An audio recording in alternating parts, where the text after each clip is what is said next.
I hope आवाज clearly आ रही है। मुझे बेटा बस 1 मिनट देना कहीं to adjust।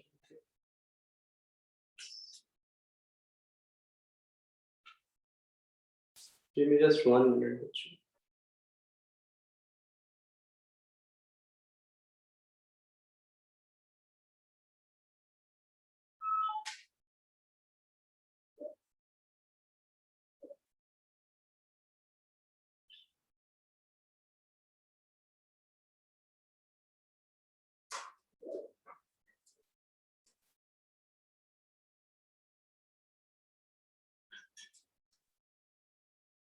Sure. So we should start that class now। अच्छा, आप सभी लोग चैट जो है चैट बॉक्स पाठशाला ये मैंने लिखा है शायद, और चैट बॉक्स पाठशाला करके जो मैंने लिखा हुआ है वहाँ पे आप लोग चैट करिए।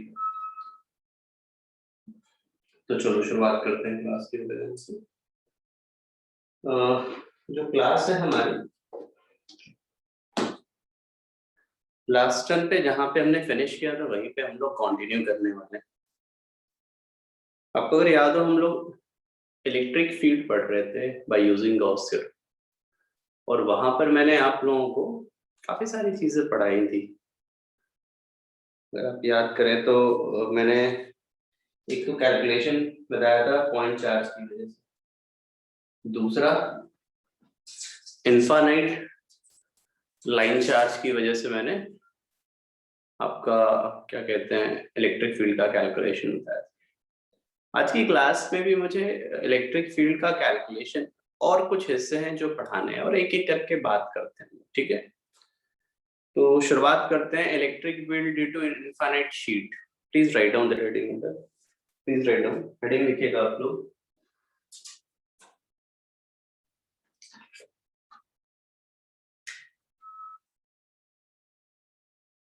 E due to infinitely large sheet। बेटा यूनिफॉर्मली चार्ज है ये चीज हमेशा लिखिए ना, मैं जब तक कुछ ना बोलूं तब तक। मैंने आपसे बोला था ना यूनिफॉर्मली चार्ज यूज करना, ठीक है।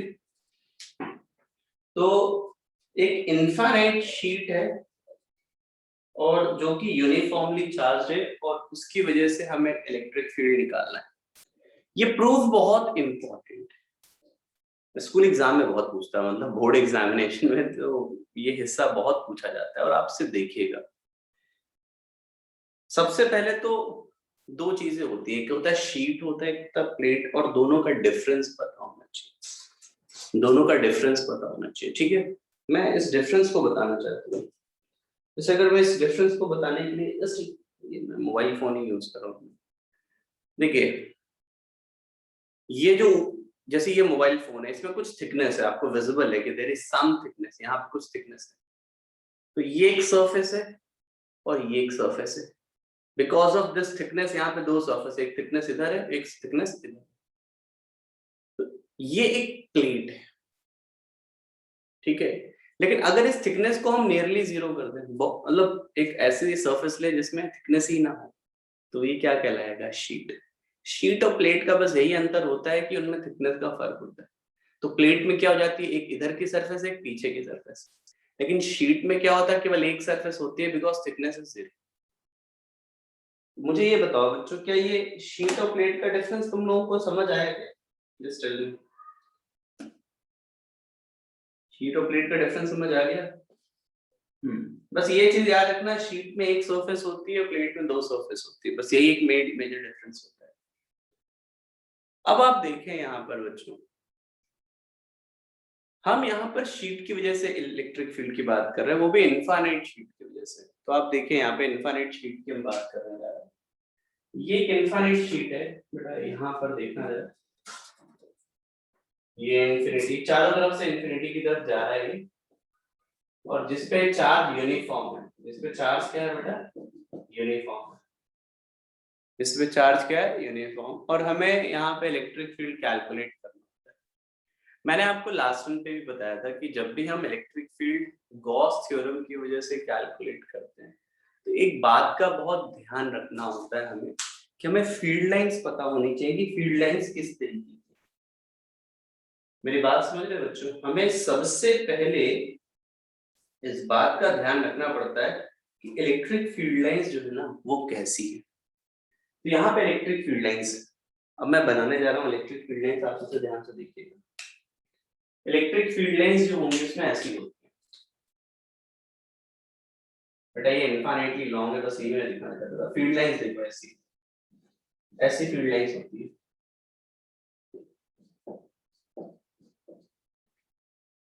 इसका मतलब समझ रहे हो? अगर मैं इसके लिए बताऊं, इसमें एक शीट से देखो, जैसे ये शीट है, ये इनफाइनाइट शीट है, ये इनफाइनाइट शीट है, तो इसकी वजह से फील्ड लाइंस ऐसे पैरेलल लाइंस ऐसे पैरेलल में निकलेंगी, आगे भी निकलेंगी और यहाँ पर भी बैकवर्ड में भी निकलेंगी। जो फील्ड लाइंस होंगी वो कैसे निकलेंगी, समझ आ रहा है? बिल्कुल पैरेलल में ऐसे, और यहाँ पर भी एग्जैक्टली वैसे ही पैरेलल में फील्ड लाइंस निकलेंगी। ठीक है, ये सबसे पहली कहानी है। सबसे पहली कहानी ये है कि भाई फील्ड लाइंस कैसी होंगी। अब मैंने आपको बताया था कि फील्ड लाइंस ये हो गई, फील्ड लाइंस ये हो गई, और अब हमें गॉसियन सरफेस पे बात करनी चाहिए। यहाँ पे जो गॉसियन सरफेस है, अलग अलग तरीके से ले सकते हो बेटा गॉसियन सरफेस। मैं थोड़ा सा इसके लिए बेटा एक 2D डायग्राम बनाना चाहता हूँ समझाने के लिए। बस ये ऐसी, ये पॉजिटिव है बेटा, इसे इनफाइनाइट शीट की तरह मत देखो, इसे सॉरी इनफाइनाइट लाइन की तरह मत देखो, शीट एक साइड से मैं देख रहा हूँ। और गॉसियन सरफेस जो मैं बनाऊंगा ना बेटा, मैं थोड़ा बनाने की कोशिश कर रहा हूँ। जैसे यहाँ पर मुझे फील्ड निकालनी है, तो गॉसियन सरफेस मैं बना रहा हूँ एक सिलेंडर। गॉसियन सरफेस में बना रहा हूँ बेटे सिलेंडर, यहाँ से कट करके क्रॉस करेंगे। आप यहाँ पर देख लो, ये गॉसियन सरफेस मुझे समझाना थोड़ा सा आसान होगा। ये ऐसा बेटा, मैं ये साइड व्यू दिखा रहा हूँ बस, और फील्ड लाइंस जो निकल रही है यहाँ से, पूरे से निकल रही है, ये उसका एग्जैक्ट डायग्राम है, ये उसका साइड व्यू है। और साइड व्यू का एडवांटेज ये हो जाएगा तुम्हें कि थोड़ा रियलाइज करना आसान हो जाएगा। ठीक है, तो ये सिलिंड्रिकल लिया हमने। ठीक है बच्चे, ये कैसा लिया? सिलिंड्रिकल। और यहाँ पे सरफेस चार्ज डेंसिटी सिग्मा, याद आता है क्या सरफेस चार्ज डेंसिटी? काफी कुछ बात की थी हमने सरफेस चार्ज डेंसिटी की, तुम याद करो अगर। हमने सरफेस चार्ज डेंसिटी की काफी कुछ बात की, याद है? Charge per unit area. अब जरा यहाँ पर देखो, यहाँ पर मैं कह रहा हूँ कि बेटा ये एरिया है ना, ये एरिया ए है, तो ये भी एरिया क्या होगा ए। और आधा सिलेंडर इधर है, आधा सिलेंडर इधर है, मतलब बीच में है ये पूरा। मैंने जानबूझ के ऐसा रखा है कि आधा सिलेंडर इधर है, आधा सिलेंडर इधर है। मैं एक बात ये और बोलना चाहता हूँ कि जो इलेक्ट्रिक फील्ड का मैग्नीट्यूड यहाँ पर होगा, वही इलेक्ट्रिक फील्ड का मैग्नीट्यूड यहाँ पर होगा। और ऐसा मैं केवल और केवल इस वजह से कह पा रहा हूँ क्योंकि मैंने जानबूझ करके सिलेंडर को बिल्कुल बीच में रखा है। जितनी लेंथ लेफ्ट साइड में है, उतनी लेंथ क्या है राइट साइड में। बच्चों क्या मेरी बात ये क्लियर हुई तुम लोगों को, ये बताओ। और यहां से अब मैं गॉस थ्योरम लगाता हूँ, ये है, यहां से फ्लक्स कितना हो गया ये, यहां से फ्लक्स कितना हो गया ये तुम्हारा E into A जानते हो कहां से फ्लक्स आया है? फॉर्मूले से। यहाँ फॉर्मूले से फ्लक्स आया है बेटा, इंटीग्रेट करने की जरूरत नहीं पड़ेगी। ठीक है, क्लियर हो गई ये चीज? और should be equal to charge enclose, अब अंदर चार्ज कितना होगा, यहाँ पे चार्ज कितना होगा? सिग्मा इनटू ए। ये चार्ज क्यों मैंने सिग्मा इनटू ए लिया है? ठीक है, ये चार्ज मैंने सिग्मा ए क्यों लिया? क्योंकि इसके अंदर जो एरिया है ए, और उस एरिया में चार्ज है sigma, charge per unit area. तो ये charge enclose by epsilon naught. और बेटा यहाँ से तुम देख लो तो E की वैल्यू आ जाएगी सिग्मा बाई 2 एप्सिलॉन नॉट। ठीक है बच्चे, नोट कर लो, नोट कर लो बच्चे, देख लो मैंने क्या बोला।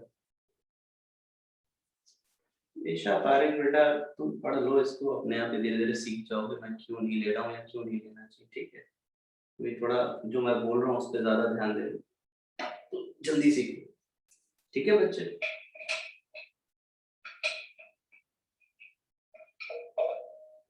प्रियांशु पारेख थोड़ा लर्न करने की कोशिश करो, कोई दिक्कत नहीं। बेटा नोट कर लो भी, वापस एक्सप्लेन करना है मुझे दूसरे हिस्से में, डोंट वरी, मैं इसे रिपीट नहीं कर रहा क्योंकि इसका दूसरा हिस्सा बिल्कुल ऐसा ही है, मैं वापस रिपीट करूंगा।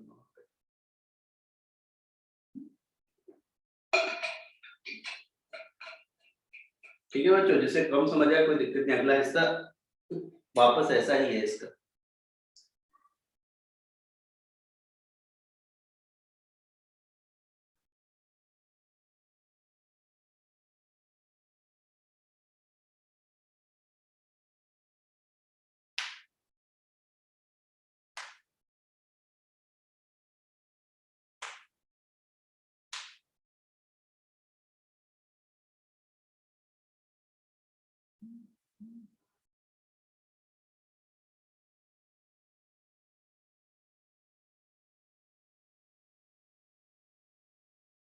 पूरी बात बच्चों लिखिएगा, और बेटा जिनको थोड़ा बहुत कम भी समझ आए कोई प्रॉब्लम नहीं, अभी मैं शीट के बाद भी प्लेट के लिए भी करने जा रहा हूँ, तो वापस यही चीज मुझे बिल्कुल रिजल्ट याद करना, you have to learn the result, पूरा प्रूफ ही याद रखना है, स्कूल में पूछता है, पूरा प्रूफ ही याद रखना।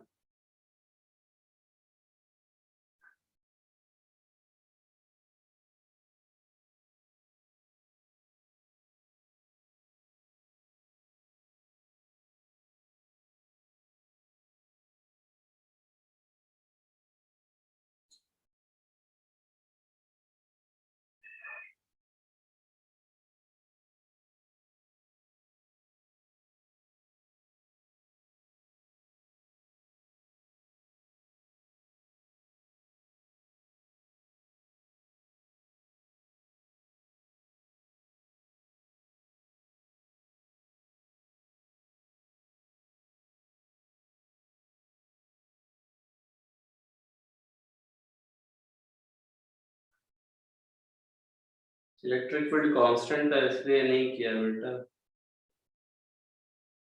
कांस्टेंट भी नहीं कहना चाहिए मेरे को, आर कांस्टेंट था, तो आर अगर कांस्टेंट होता है तो उस पोजीशन पे की वैल्यू कांस्टेंट हो जाती है, इसलिए इंटीग्रेट नहीं किया।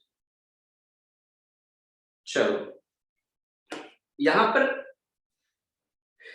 एक बात तो ये याद रखना कि E is equal to sigma by 2 epsilon naught आता है, which is a constant value, जो क्या है बच्चे, कांस्टेंट है।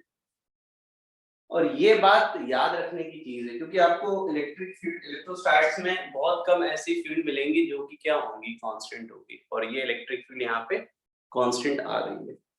सबसे पहली चीज ये याद रखिएगा, ठीक है बच्चों। अब जैसे हम लोगों ने अभी इलेक्ट्रिक फील्ड पे इनफाइनाइट शीट किया ना, वैसे ही electric field due to infinitely large plate की वजह से फील्ड निकालना है, प्लेट की वजह से, प्लेट की वजह से हमें इलेक्ट्रिक फील्ड निकालना है। अब तुम याद करो, मैंने तुम्हें थोड़ी देर पहले यही पढ़ाया था, फील्ड और प्लेट का अंतर क्या है, थिकनेस का अंतर था, थिकनेस का, थिकनेस आ गई तो दो सरफेस हो जाएगी, एक ये और दूसरी ये, जबकि शीट में क्या थी, केवल एक सरफेस थी। तो जिस तरीके से मैंने शीट में बोला कि इलेक्ट्रिक फील्ड क्या होगी, इलेक्ट्रिक फील्ड मैंने क्या बताई, जैसे ये प्लेन है, प्लेन के पैरेलल ऐसे, सॉरी परपेंडिकुलर ऐसे फील्ड लाइंस होंगी, आपस में पैरेलल होंगी, लेकिन इस प्लेन की क्या होगी, ऐसे परपेंडिकुलरली निकलते हुए, ऐसे निकलते हुए। और क्योंकि लाइंस इस तरीके से, इसीलिए जानबूझ करके हमने गॉसियन सरफेस सिलेंडर रखा हुआ है। उसका बेनिफिट क्या होगा कि सिलेंडर का प्लेन ऐसे होगा, इलेक्ट्रिक फील्ड ऐसे जाएगी, तो तुम देख लो E into A, मतलब इलेक्ट्रिक फील्ड ऐसे है, और एरिया वेक्टर भी मैंने तुमको सिखाया है, नॉर्मली आउटवर्ड, नॉर्मली आउटवर्ड, ठीक है। तो क्या ये समझ आता है, एरिया वेक्टर इधर, इलेक्ट्रिक फील्ड इधर, ये फ्लक्स हो गया, जो चीज यहाँ पे की वही चीज पीछे के लिए E का फ्लक्स, ठीक है बच्चे, is equal to charge enclosed by epsilon naught. बस यहाँ पे फर्क इतना है कि यहाँ पे जो चार्ज एनक्लोज्ड है ना, उसके लिए मुझे यहाँ पर एरिया की जगह 2a लिखना पड़ेगा, और ये 2a क्यों लिखा है, क्योंकि पिछली बार एक सरफेस थी भाई जब तुम्हारा सिलेंडर निकला था, ठीक है, तो केवल एक सरफेस थी। इस बार क्या थिकनेस की वजह से एक सरफेस पीछे एक सरफेस आगे, तो दो एरिया में चार्ज होगा। और हम यहाँ पे क्या लिख देंगे, ये चीज, और ये जरा सिंप्लीफाई करो तो you will get this thing sigma by epsilon. ये वैल्यू आ जाएगी सिग्मा बाय एप्सिलॉन नॉट। और ये भी रिजल्ट याद कर, देखो इलेक्ट्रोस्टैट्स में बहुत कम ऐसे मिलेंगे जहां तुम्हें फील्ड मैक्सिमम मिलेगी, सॉरी फील्ड कांस्टेंट मिलेगी। समझ आ गया बच्चे? तो ये आप देख लो क्या किया है, ठीक है।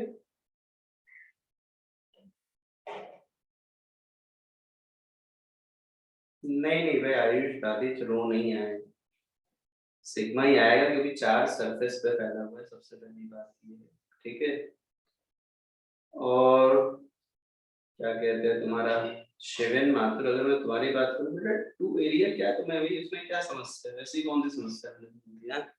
अगर ये थिकनेस देखो, अरे दिख रहा है ये, तो एक एरिया इधर का हो गया, एक एरिया पीछे का हो गया, ये थिकनेस ज्यादा विजिबल है ना, तो ये एरिया एक हो गया, एक एरिया इधर हो गया। पहले क्या था, ये थिकनेस 0 था, तो एक ही सरफेस थी एक तरीके से, तो जो चार्ज था वो पूरा का पूरा क्या था, एक ही सरफेस पे था। अब क्या है, चार्ज इस सरफेस पे भी है, इस सरफेस पे भी है, तो जो सिलेंडर निकला इधर का एक सर्कुलर हिस्सा एरिया का, एक इधर से।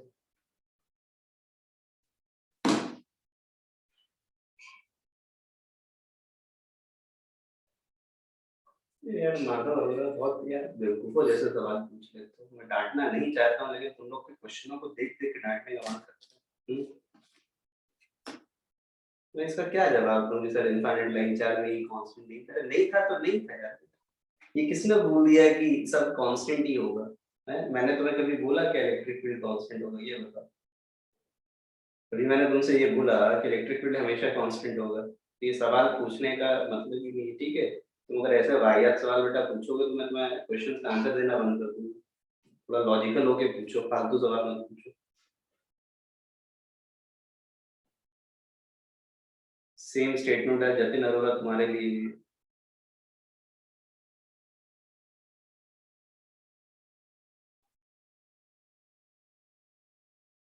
हर्ष भाटी बच्चे यार, ये जो है ना, इस सवाल का जवाब तुम्हें समय के साथ जरूर दूंगा मैं हर्ष भाटी। ये जो सवाल तुमने पूछा ये बढ़िया सवाल है, बट इसका जवाब अभी मे भी आज की क्लास में तुम्हें मिल जाए, ठीक है बच्चे। कि थिकनेस में इलेक्ट्रिक फील्ड होगी कि नहीं होगी। हर्ष मेरी बात समझ रहे हो, जो तुमने सवाल पूछा है ना, इसके इसके रिगार्डिंग कुछ चीजें भी बताऊंगा मैं, जिसका आंसर तुम्हें जरूर मिलेगा बच्चे। और बेटा सिली या नॉनसेंस क्वेश्चन मत पूछो यार, तुम लोग मेरे से जानते हो क्या होता है कि मेजोरिटी क्वेश्चन ऐसे बेकार से पूछ रहे हो तो मैं क्या जवाब दूं उसका।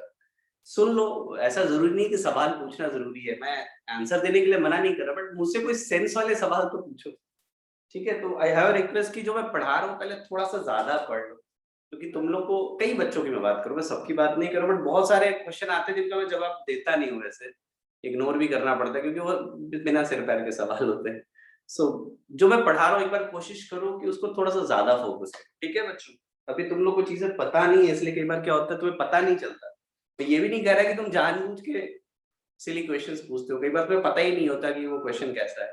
तो पहले जो पढ़ा रहा हूँ उसे थोड़ा सा देख लो, और फिर बहुत सारे सवालों के जवाब तुम्हें खुद भी मिल जाएंगे, डोंट वरी। चलो तो एक बात ये हो गई बच्चों, तो मेरे ख्याल से उम्मीद करता हूँ ये बात थोड़ी बहुत समझ आ गई है। इस पे एक बड़ा अच्छा सा एक सवाल बनता है जिसको मैं लेना चाहता हूँ, और आप भी देखिए, रिजल्ट जरूर याद रखिएगा, दैट इज इम्पोर्टेंट।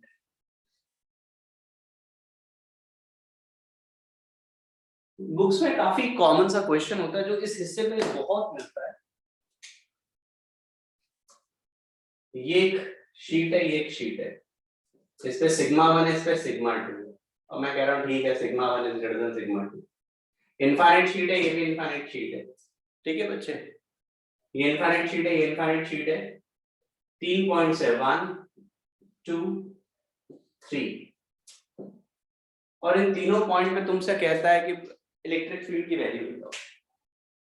इन तीनों पॉइंट्स पे तुमसे बेटा कहता है कि आप इलेक्ट्रिक फील्ड की वैल्यू बताइए। क्वेश्चन की लैंग्वेज समझ आई क्या बच्चों?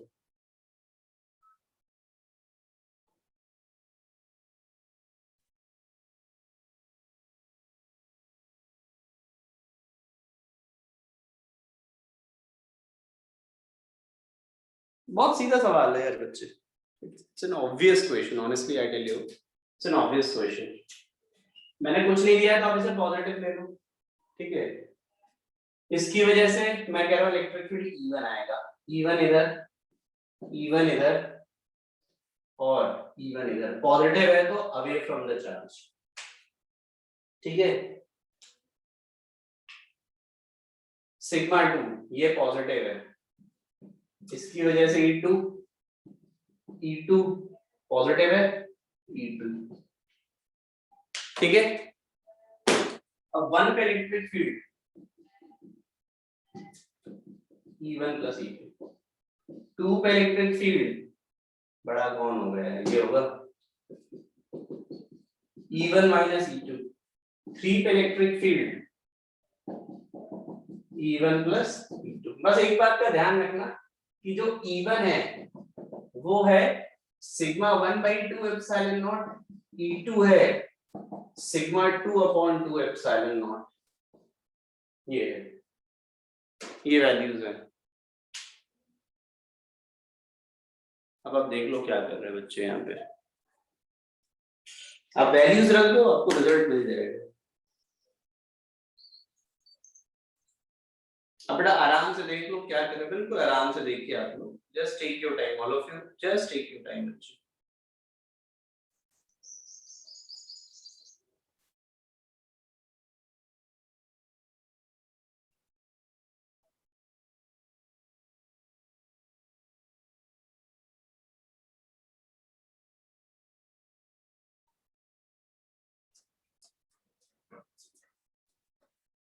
क्वेश्चन ये था कि बेटा इलेक्ट्रिक फील्ड निकाली थी तीनों पॉइंट पे 1 2 3,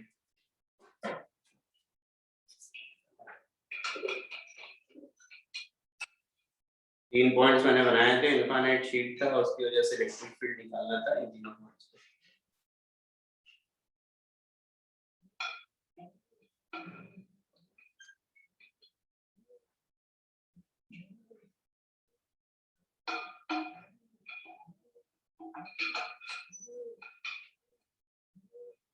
राहुल बेटा उधर देखो ऊपर मैंने क्या लिखा है, सिग्मा 1 ग्रेटर देन सिग्मा 2।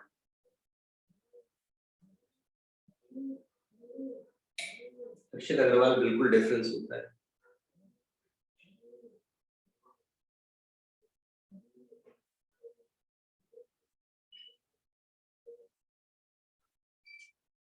बच्चों ये बात समझ आई क्या सभी लोग, बताओ तो फिर मैं आगे बढ़ता हूँ, कुछ दूसरी चीजें और मुझे बतानी है।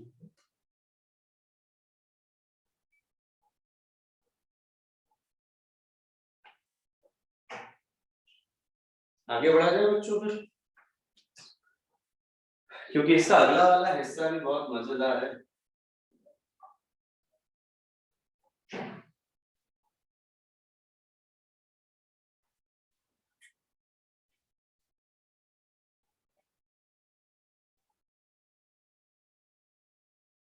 अब हेडिंग लिखो बच्चों जरा, इलेक्ट्रिक फील्ड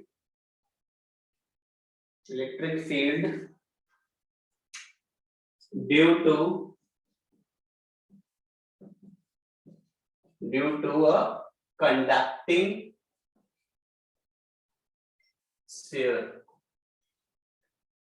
sphere समझते हो ना तुम लोग, electric field due to a conducting sphere, conducting sphere।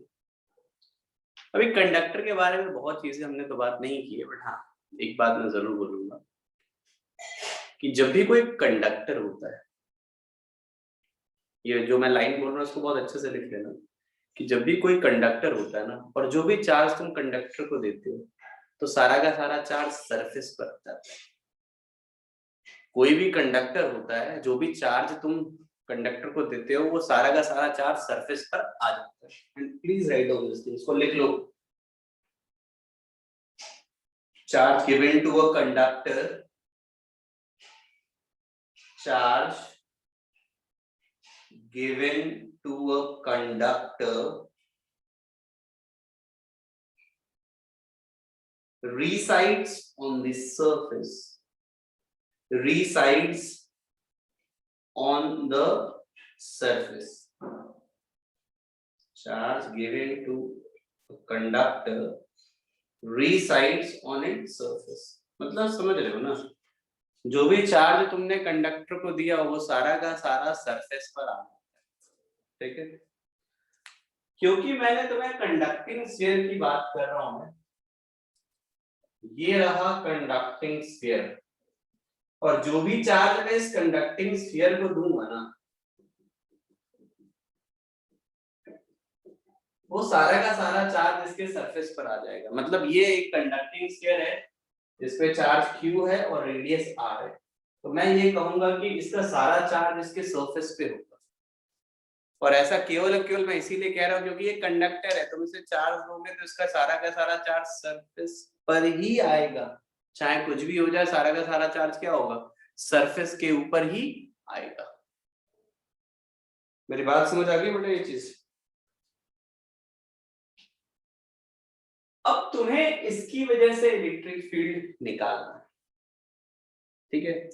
यहाँ पे दो टाइप के पॉइंट्स हो सकते हैं। एक पॉइंट जो बाहर है, यहाँ पर है, और एक पॉइंट जो अंदर है, एक पॉइंट जो अंदर है। और हमें दोनों पॉइंट्स पे इलेक्ट्रिक फील्ड की वैल्यू निकालनी है। हमें क्या करनी है, दोनों पॉइंट्स की पे इलेक्ट्रिक फील्ड की वैल्यू निकालनी है। तो सबसे पहला मैं केस लेने जा रहा हूं जब ये बाहर वाला पॉइंट है, ये स्मॉल r है और स्मॉल r की वैल्यू बड़ी है, ये फर्स्ट केस, ठीक है। थोड़ी सी जगह और चाहिए। पहला केस है small r is greater than क्या होता है, इक्वालिटी लगा दो, ये पहला केस है। गॉस थ्योरम यूज करेंगे, गॉस थ्योरम यूज करेंगे। और मैं हमेशा यही बोलता हूँ कि गॉस थ्योरम यूज करने के लिए, गॉस थ्योरम यूज करने के लिए आपको फील्ड लाइंस पता होनी चाहिए, इलेक्ट्रिक फील्ड लाइंस पता होनी चाहिए, ठीक है। अच्छा, मैं एक प्रॉपर्टी लिखवाना भूल गया था इलेक्ट्रिक फील्ड लाइंस में, जो अभी मुझे याद आ रही है, और वो मैं चाहूंगा कि तुम लोग वहां ऐड कर लो या कहीं पर भी लिख लो। And please write on this thing, ये चीज लिख लो। तुम्हारा क्या कहते हैं, प्रॉपर्टी ऑफ फील्ड लाइंस में लिख लो या कहीं पे भी लिख लो कि किसी कंडक्टर के अंदर फील्ड लाइन एग्जिस्ट नहीं करती है। Please write down, electric field line do not exist inside a conductor. Electric field lines do not exist in a conductor. किसी कंडक्टर के अंदर फील्ड लाइंस एग्जिस्ट नहीं करती है, ठीक है। Electric field lines do not exist inside a conductor. तो देखना जरा, अब ध्यान देना, यहाँ पर जो फील्ड लाइंस का बिहेवियर होता है ना, वो ऐसा होता है, बिल्कुल पॉइंट चार्ज जैसा होता है ना, पॉइंट चार्ज वैसा फील्ड लाइंस बिल्कुल पॉइंट चार्ज की तरीके होती है,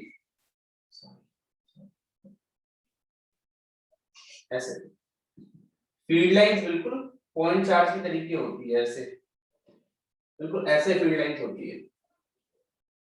ये बेटा आर है, ध्यान रखना, ये फील्ड लाइन नहीं बनाई है, ये आर है, ठीक है। और बिल्कुल पॉइंट चार्ज जैसे फील्ड होती है, बस अंदर फील्ड लाइंस नहीं बनाई है क्योंकि अंदर होती नहीं है। और अगर फील्ड लाइंस पॉइंट चार्ज जैसी है तो डेफिनेटली गॉसियन सरफेस भी बिल्कुल पॉइंट चार्ज वाला ही बनाएंगे। तुम याद करो गॉसियन सरफेस क्या था, याद है क्या तुम्हें?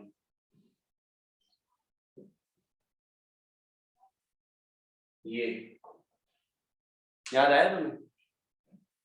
एग्जैक्टली यही बनाया था पहले भी मैंने। वैसे एक चीज पूछूं क्या तुम लोगों से, मैंने जो गॉसियन सरफेस बनाया है ब्लू मार्कर से बनाया था, ये ब्लू अलग समझ आता है कि ब्लैक ही दिखता है वो? क्यों? मतलब मैं जो देख रहा हूँ मेरे को तो ब्लू दिख रहा है, ब्लैक ही दिख रहा है, तुम लोग को क्या दिख रहा है? ब्लैक ही। हाँ, वैसे मैंने तो अपनी तरफ से ब्लू ही बनाया, कोई बात नहीं। अच्छा, कुछ लोग को ब्लू दिख रहा है, चलो चलो, कुछ को तो दिखा कम से कम, मेजोरिटी को तो ब्लैक ही दिख रहा है। चलो, कलर का कोई फर्क नहीं आ रहा, चलो तो फालतू ही मैं ब्लू यूज करता हूँ, ब्लैक ही यूज करता हूँ। तो ये देखो, ये तुम्हारा गॉसियन सरफेस। अब सुनते रहना जरा, तुम फ्लक्स यहाँ पे तुम याद करो क्या लिखते थे, ई dot D R charge enclose by epsilon not. ये ऐसे इक्वेट करते थे हम लोग, याद आता है क्या तुम? यही करते थे। अब पॉइंट चार्ज में क्या करते थे? E cos 0 dA charge enclose by epsilon not. E इसलिए हम लोग बाहर निकाल लेते थे क्योंकि कोई भी डिफरेंशियल एलिमेंट लोगे, ये dA और इलेक्ट्रिक फील्ड दोनों के बीच का एंगल होता था 0। सेम चीज है जो मैंने पॉइंट चार्ज में तुम्हें कराया था, एंगल होता है 0। कहीं भी ले लो ना, यहाँ पे ले लो, ये इलेक्ट्रिक फील्ड है, ये dA वेक्टर है, एंगल क्या हो गया? 0। और क्योंकि पूरा का पूरा गॉसियन सरफेस, बेटा मुझे यहाँ लेना था, पूरा का पूरा गॉसियन सरफेस जो है तुम्हारा वो r दूरी पे है, r डिस्टेंस पे है, तो हम कह सकते हैं कि इसका मैग्नीट्यूड जो है ना वो क्या है? कांस्टेंट। मैग्नीट्यूड क्या है? कांस्टेंट। तो मैग्नीट्यूड कांस्टेंट है, e बाहर लिया cos 0 integral dA is equal to charge enclosed by epsilon naught. और बेटा बस cos 0 1 4 pi r square, sorry 4 pi r square q by epsilon naught।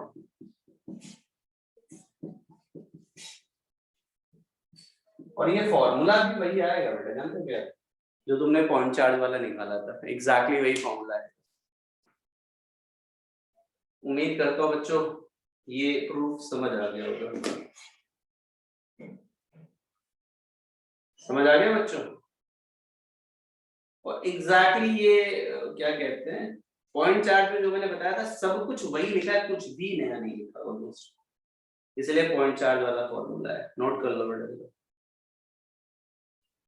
ऐसे कुछ समझाने के लिए ज्यादा जरूरत थी नहीं मेरे को, बस जो पॉइंट चार्ज वाला कल बताया था एग्जैक्टली वही चीज लिखी है।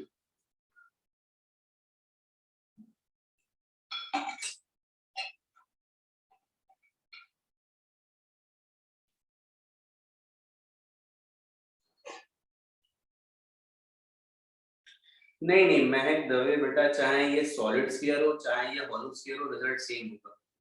ये चीज मेंशन कर लेना तुम लोग यहाँ पे, जो भी वैसे ये मैंने तो जो सोच के किया था वो सॉलिड स्फीयर करके किया था, सही बताऊं तो। बट सॉलिड स्फीयर हो या हॉलो स्फीयर हो, दोनों में रिजल्ट सेम आएगा। कंडक्टिंग होना चाहिए, कंडक्टिंग सॉलिड स्फीयर हो या हॉलो स्फीयर हो, ये बात लिख लेना, सभी लोग लिख लेना बेटा।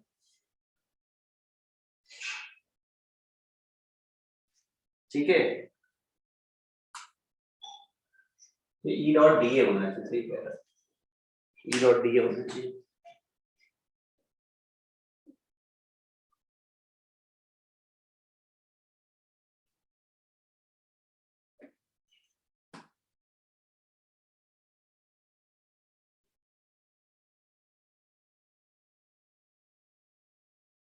बेटा राहुल ये ज्ञान अपने लिए रख लो, डाइजेस्ट सफिशिएंट बच्चे, वो भी तुम्हें समझ आ जाएगा। तुम लोग क्या होता है ना, छोटा सा ज्ञान पा करके इतने बड़े बड़े स्पेकुलेशंस करने लगते हो।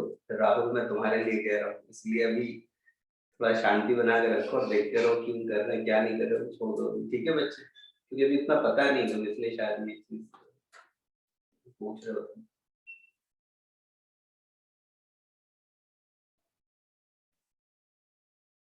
बेटा तुम लोग के सवाल इतनी जल्दी आते हैं ना, मैं देख ही नहीं पाता हूँ, एक सवाल पढ़ते पढ़ते गायब हो जाता है सवाल, एक मिनट रुक जाओ।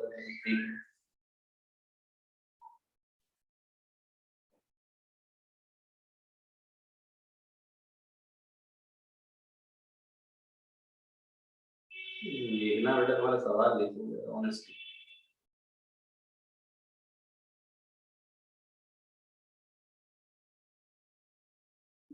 तुम्हें क्या लिखना है बेटा? यही लिखना है और क्या लिखना है? यही लिखना है कि ये प्रूफ कैसे किया इलेक्ट्रिक फील्ड निकालने का, ठीक है?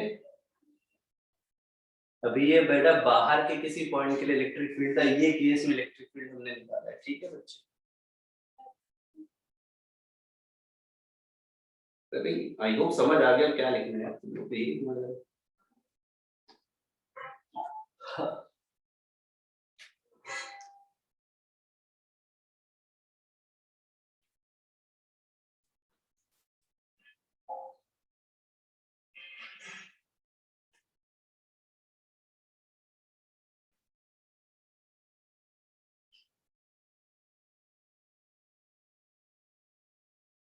चलो तो उम्मीद कर रहा हूँ ये तुमने नोट कर लिया है। इसके बाद देखिए मेरे को एक केस और, मैं बेटा ये साफ करूंगा, ये हटाऊंगा मैं, क्योंकि मुझे ये इसकी जरूरत है।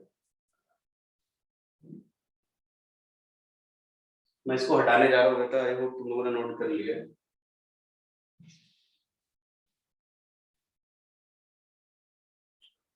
इसके बाद देखो जरा, दूसरा पॉइंट मैं लेने जा रहा हूँ। दूसरा पॉइंट अगर मैं बात करूं तो यहाँ पे लेने जा रहा हूँ अंदर, और इस बार ये जो आर है ना छोटा है, ये वाला केस है, और यहाँ पर भी गॉसियन सरफेस में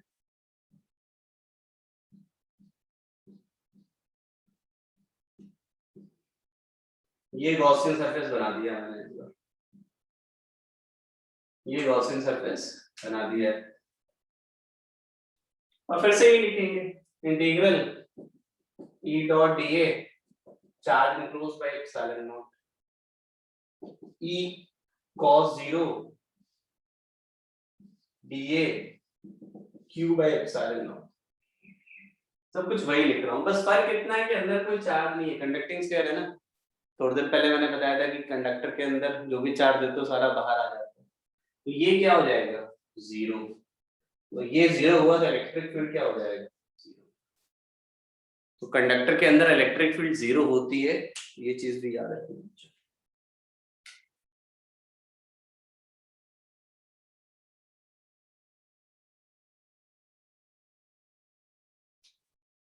कंडक्टर के अंदर इलेक्ट्रिक फील्ड जीरो आएगी यहाँ से,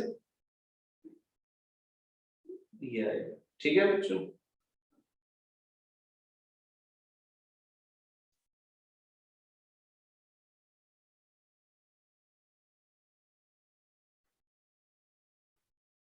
इस पूरे में बस एक ही चीज है बेटा, सेम फॉर्मूला हमने यूज किया, अंदर में चार्ज जीरो होगा इसलिए अंदर में इलेक्ट्रिक फील्ड जीरो आ जाएगी।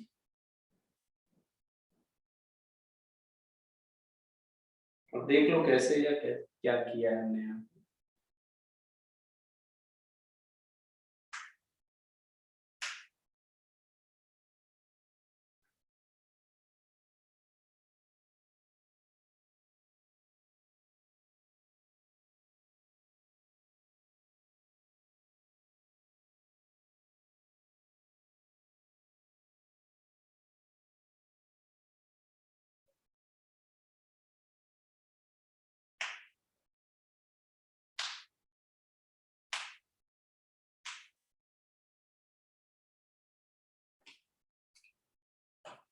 और यहाँ पे E versus R graph plot किया जाता है, ये ग्राफ याद रखना है, E वर्सेस R ग्राफ, और E वर्सेस R ग्राफ होता है, देखना जरा,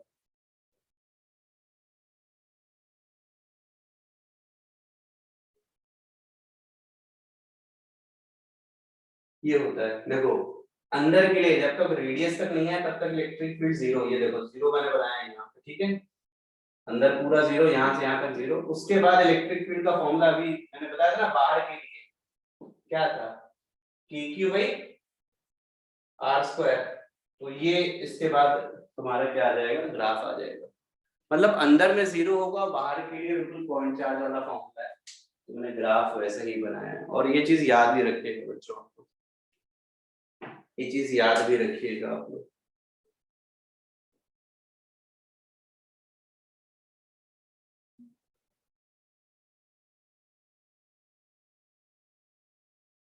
और जैसा मैंने बोला कि ये चाहे सॉलिड स्फीयर हो, सॉलिड कंडक्टिंग स्फीयर, या हॉलो स्फीयर हो, दोनों के लिए रिजल्ट सेम आएगा। इसे शेल भी बोलते हैं, टर्म और बोल दिया जाता है शेल, ठीक है। तो सॉलिड कंडक्टिंग स्फीयर के लिए जो रिजल्ट्स आते हैं वही हॉलो स्फीयर या शेल के लिए सेम इलेक्ट्रिक फील्ड के रिजल्ट्स आते हैं, समझ आया बच्चों। जो सॉलिड कंडक्टिंग स्फीयर के लिए रिजल्ट है वही रिजल्ट शेल के लिए भी आएगा।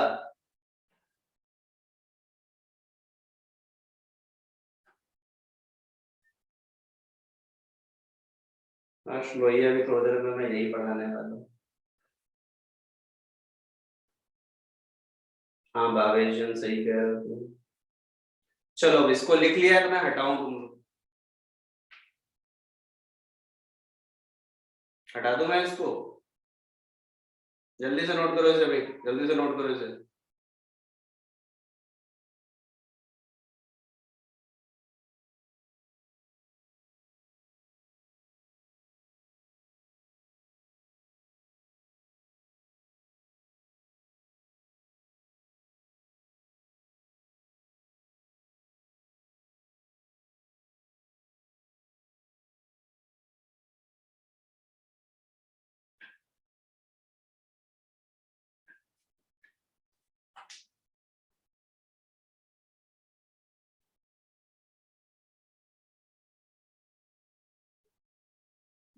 और ध्यान से देखना, मैं अब इसको हटा रहा हूँ बच्चों।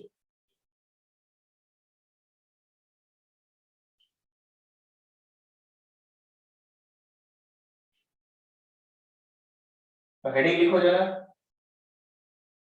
Electric field due to non conducting sphere. Electric field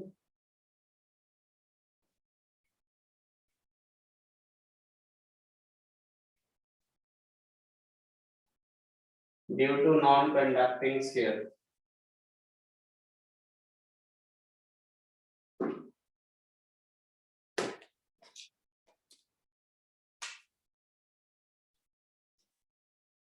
E due to non conducting sphere। बेटा इसको यूनिफॉर्मली चार्ज भी लिख लेना, E due to uniformly charged non conducting sphere। E due to uniformly charged non conducting sphere। Uniformly charge लिख लेना। वैसे मैंने जरूर बोला था कि जब मैं कुछ नहीं बोल रहा हूँ तो यूनिफॉर्मली चार्ज अंडरस्टूड होगा। अच्छा, कंडक्टिंग नॉन कंडक्टिंग में यही अंतर है। कंडक्टिंग में क्या था, जो चार्ज तुमने दिया सारा का सारा सरफेस पे आ जाता है यहाँ पे, ठीक है। जो तुमने चार्ज दिया वो सारा का सारा कहाँ आ जाता है, सरफेस पे आ जाता है। यहाँ पर ऐसा नहीं है, इसमें जो चार्ज दिया वो सारे का सारे वॉल्यूम होगा, पूरे वॉल्यूम में होगा। मतलब मैं ये बताना चाहता हूँ कि जैसे ये कंडक्टिंग स्फीयर है ना, ये कंडक्टिंग स्फीयर लिया तुमने और मैंने कहा कि चार्ज Q है, तो ये चार्ज Q पूरे वॉल्यूम में फैला हुआ है, यूनिफॉर्मली चार्ज है। तो पूरे वॉल्यूम में यूनिफॉर्मली ये चार्ज क्या होगा, फैला हुआ होगा। पूरे वॉल्यूम में यूनिफॉर्मली ये चार्ज फैला हुआ होगा, डिस्ट्रीब्यूटेड होगा। ठीक है बच्चों। अब यहाँ पर देखिए, अपने को फिर से क्या करना है, 2 पॉइंट्स, एक पॉइंट बाहर का होगा, एक पॉइंट अंदर का होगा। अपने को इलेक्ट्रिक फील्ड निकालना है। मैं यहाँ पे total charge Q, radius R और एक वॉल्यूम चार्ज डेंसिटी मैंने और ले ली है। मैं कह रहा हूँ इस स्फीयर में टोटल चार्ज Q है, रेडियस इसका R है, ठीक है बच्चे। और वॉल्यूम चार्ज डेंसिटी जो है ना बेटा, वो क्या है, रो है। वो क्या है, रो है, ठीक है। और अपने को यहाँ पे क्या करना है, अपने को यहाँ पर इलेक्ट्रिक फील्ड की वैल्यू निकालनी है, बाहर के पॉइंट के लिए और अंदर के पॉइंट के लिए, ठीक है। बाहर के पॉइंट के लिए अब इलेक्ट्रिक फील्ड निकालने के लिए सबसे पहले याद करो फील्ड लाइंस कैसी होती है, पता होनी चाहिए। तो यहाँ पे फील्ड लाइंस सेंटर से शुरू होंगी, ऐसे ऐसे फील्ड लाइंस जो है ना बेटा ऐसे शुरू होंगी। इस पर फील्ड लाइंस सेंटर से शुरू होंगी, अंदर फील्ड लाइंस होंगी क्योंकि ये नॉन कंडक्टिंग है। अच्छा, कंडक्टिंग वाले में नहीं बनाया था मैंने, क्योंकि कंडक्टिंग वाले के अंदर जो होता है ना, वो फील्ड क्या होता है, वो इलेक्ट्रिक लाइंस एब्सेंट होती है, नहीं होती है, ठीक है बेटा। बीच बीच में जो ये जो कहानी आती है ना कि आपका कभी कभी फील्ड लाइन अंदर है कभी नहीं है, तो बेसिकली क्यों हो रहा है ऐसा, ये बेसिकली इसलिए हो रहा है कि आपका, अगर हम बात करें तो किसी सिचुएशन में फील्ड आती है, किसी सिचुएशन में नहीं आती, तो आपको याद रखना, याद ये रखना है कि तुम समझ लो कि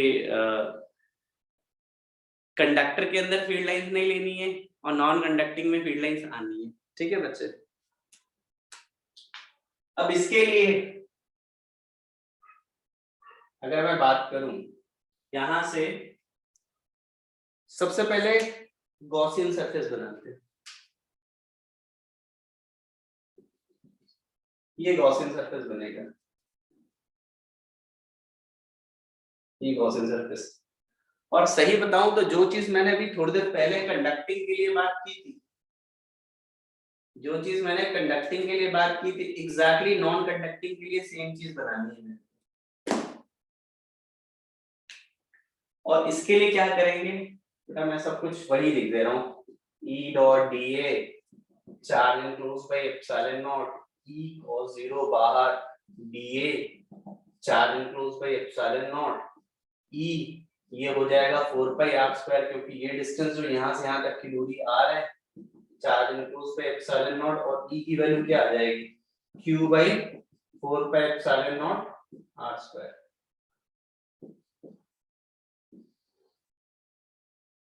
ठीक है,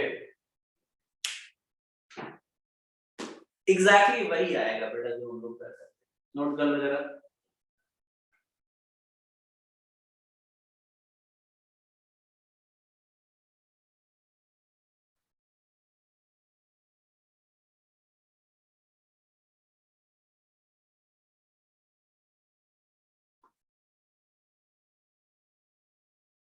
अरे प्रियांशु प्रकाश, अभी सेम चीज है भाई, जो पिछली बार मैंने जैसे डिफरेंशियल एलिमेंट लिया था सेम चीज वही करना है, वही तो मैं बात कह रहा हूँ कि सेम प्रूफ है, तुम उसी को उतार लो जो मैंने पिछली बार लिखवाया था कंडक्टिंग स्टेट में। ठीक है बेटा, बेटा फील्ड लाइन में ज्यादा कुछ भी नहीं है, अंदर से फील्ड लाइन प्रोड्यूस होगी बस।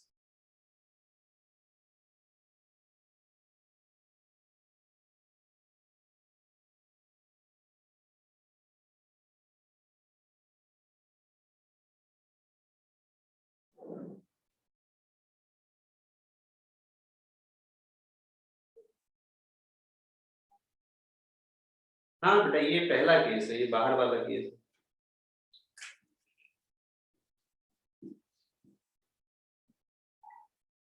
ये केस है फर्स्ट वाला।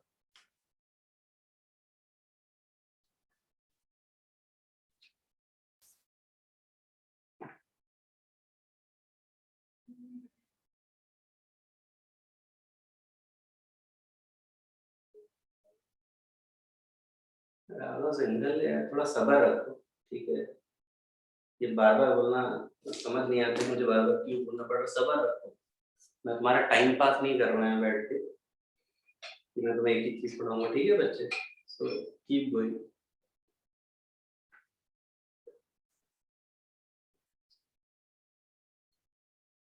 क्यों पढ़ रहे हैं क्यों नहीं पढ़ रहे ये सवाल मत पूछो मेरे को, मुझे नहीं लगता कि मुझे किसी को बताने की जरूरत है कि क्या पढ़ाना है और कैसे पढ़ाना है। ठीक है बच्चे, जो पढ़ाया जाए पढ़ते रहो। राहुल बेटा, मैं तुम्हें यहाँ से भी बाहर करने वाला हूँ थोड़ी देर में, अगर तुम यही बेवकूफों जैसे सवाल पूछते रहे। ठीक है, तो तुम काफी बेवकूफ लग रहे हो मुझे, और मैं, अब तुमने कुछ भी लिखा ना फालतू तो मैं तुम्हें यहाँ से रिमूव कर।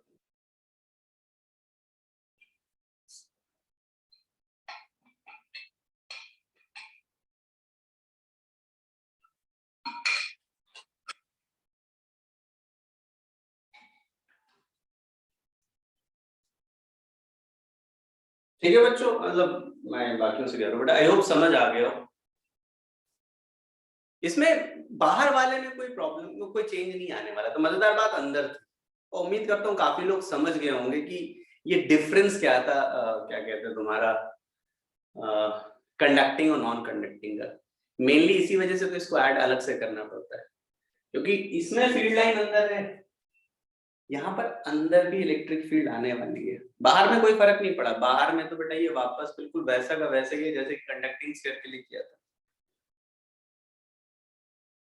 अंदर के लिए देखते हैं बेटा, मुझे अंदर के लिए थोड़ी सी ये साफ करना पड़ेगा, मैं थोड़ा सा इसको हटाना पसंद करूंगा।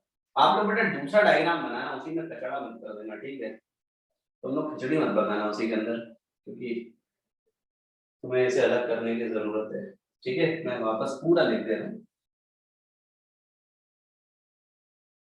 पूरा वापस लिखना पड़ेगा, मैं थोड़ा हटा देता हूँ।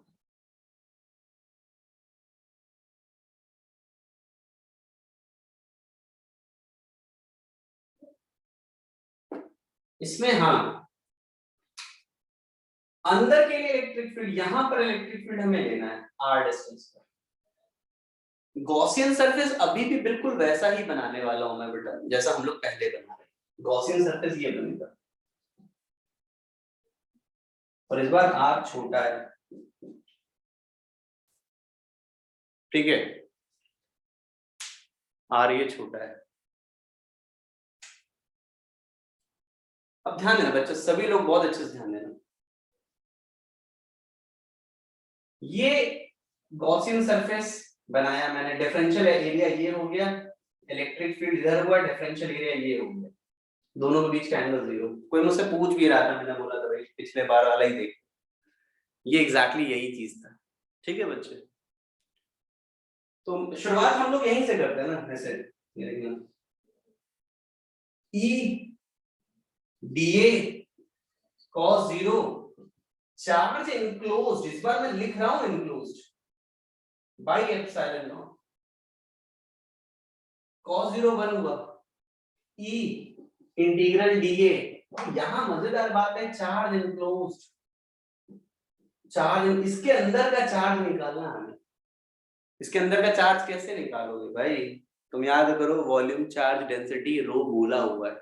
क्या बोला हुआ है बच्चों, वॉल्यूम चार्ज डेंसिटी रो, तो ये हो जाएगा volume charge density rho into volume, ये इसके अंदर का चार्ज है, क्योंकि मुझे केवल इतने में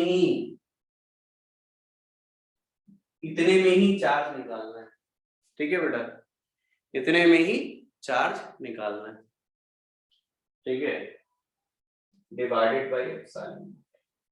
और बेटा बड़े ध्यान से देखना, डीए क्या हो जाएगा, 4 पाई आर स्क्वायर, बेटा इसका सरफेस एरिया, गॉसियन सरफेस का surface area into rho 4/3 pi r cube divided by epsilon naught, और 4 पाई आर स्क्वायर काटो, ई की वैल्यू आएगी बेटा ये आएगी, और ये इलेक्ट्रिक फील्ड अलग है। पिछली बार अंदर इलेक्ट्रिक फील्ड 0 थी, बाहर KQ/R² था, यहां पर भी बाहर KQ/R², लेकिन अंदर में क्या है बेटा, समझ आ गया आप सभी लोगों को? नोट कर लो बेटा, जस्ट नोट इट डाउन, और ये रिजल्ट याद भी कर लीजिएगा आप लोग।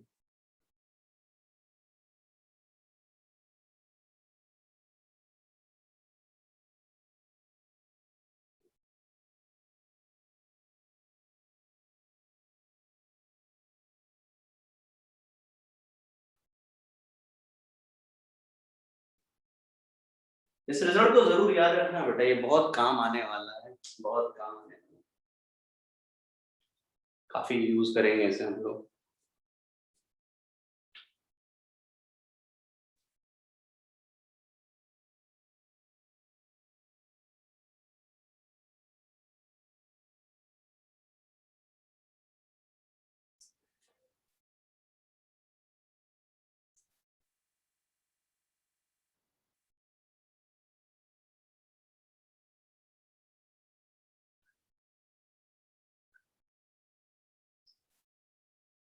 अब देखो बच्चों क्या किया है, ध्यान से देख लो इसे, यहाँ पर चार्ज अंदर है क्योंकि नॉन कंडक्टिंग स्केल है, कंडक्टिंग में यही चार्ज मैंने 0 कर दिया था, और इलेक्ट्रिक फील्ड की वैल्यू भी क्या कर दी थी, 0 कर दी थी।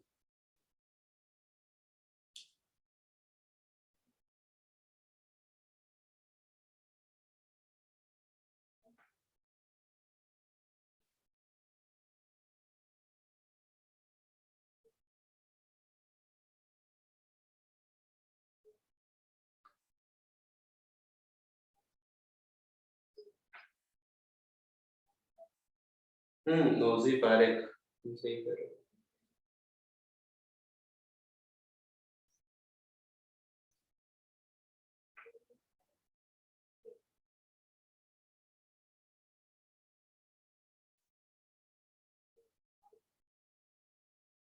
नहीं नहीं बेटा, मेघना ऐसा नहीं है, अगर डिस्ट्रीब्यूशन एक जैसा है ना तब हम यूज कर रहे हैं। मेघना व्यास बेटा ऐसा नहीं है कि तुम इंड्यूस चार्जेस की वजह से लगा दो, डिस्ट्रीब्यूशन अगर एक जैसा है ना चार्जेस का, देन यू कैन यूज बच्चे। इसे जनरलाइज नहीं कर सकते जैसे तुमने पूछा है, ठीक है बच्चे।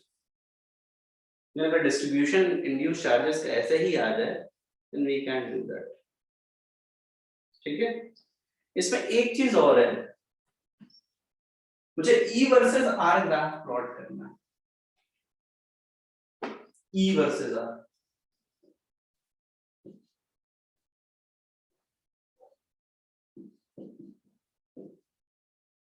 E वर्सेस R, ये अंदर के लिए है।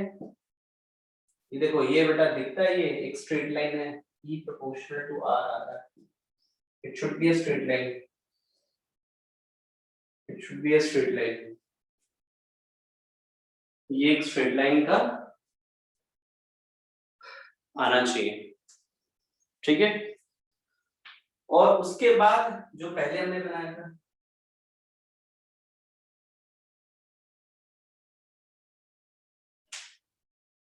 ये E वर्सेस R ग्राफ ये आना चाहिए बेटा, ये चीज याद रखिए, तो सीधे सीधे जेई में सवाल पूछा हुआ है ये ग्राफ।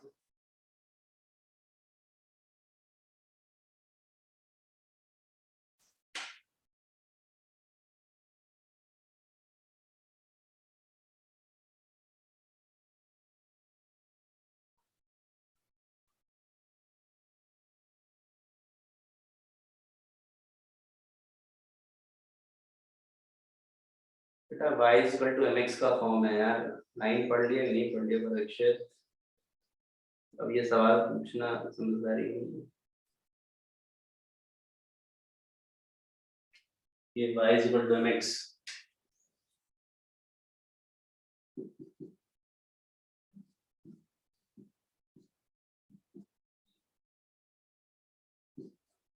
इतना तो पढ़ लिया होगा भाई।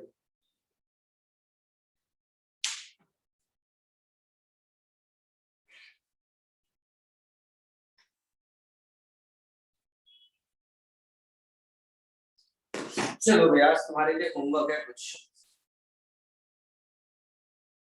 तुम्हारे लिए होमवर्क है।